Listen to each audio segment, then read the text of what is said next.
not live in a democracy in Detroit.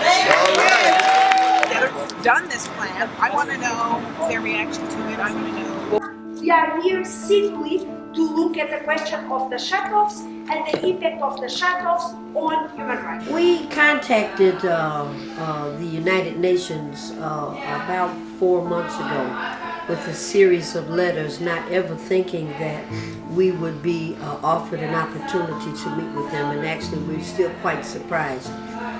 In each case, it was 9 or 10 of us who had a banner that said "Stop the Water Shutoffs," a place where their trucks came out from an industrial site.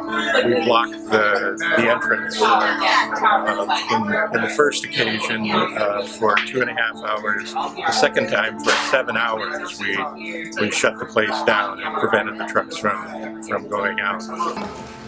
Past and present workers from the Detroit Water and Sewage Department to give you their perspective of how the dismantling of the department or bad policies of the department has or is affecting our community, indirectly or directly. I'm a recently resigned employee from the water department after 20 years of service.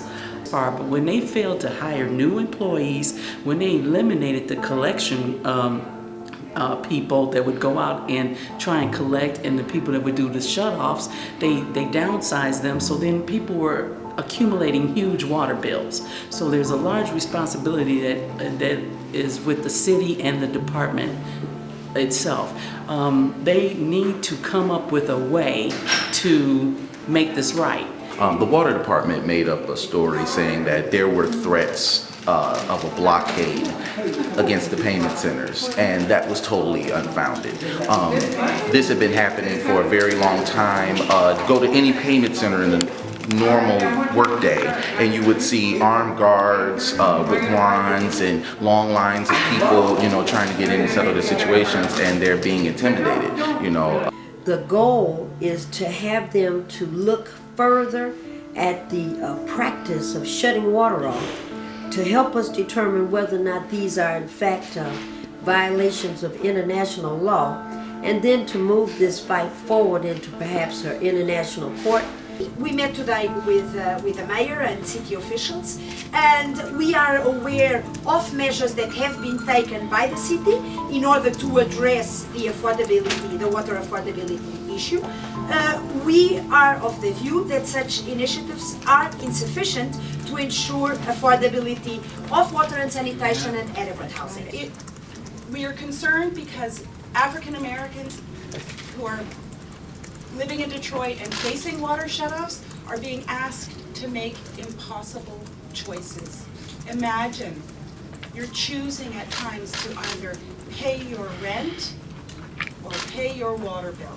The people that are on the bus are individuals who are facing hardship with the water shutoffs, and as well as people who are humanitarians and activists who are fighting and waging love for humanity, for the right to water for all of us. And they bring water in the porch, and we lug it in and just go by it from that, from gallon to gallon to gallon, and washing dishes. When was it? We got paper plates. Winter or in summer? No, it was just 3 months in ago. summer. Yeah, about 3 months ago when they started cutting on people. And like about 3 weeks ago, the man came out and turned it off again.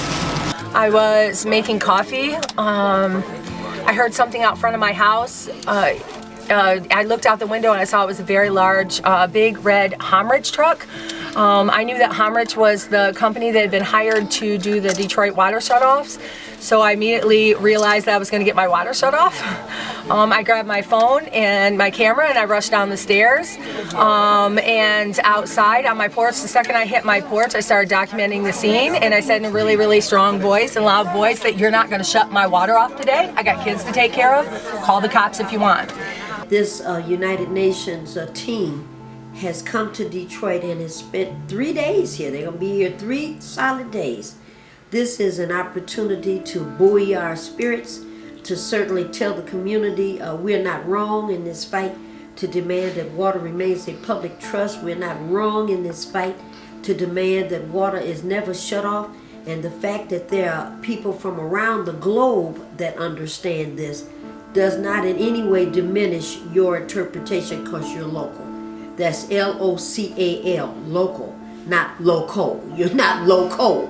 And I think that that's the issue. So I think this is a spectacular moment in history. No one suspected that this would happen, and the phones are ringing. This is Sunday and the phones are still ringing, where people are quite interested in this. So I think it's a good special and a, what do they call it? A watershed moment. Whose water? Our water! Whose water? Our water! Whose water? Our water!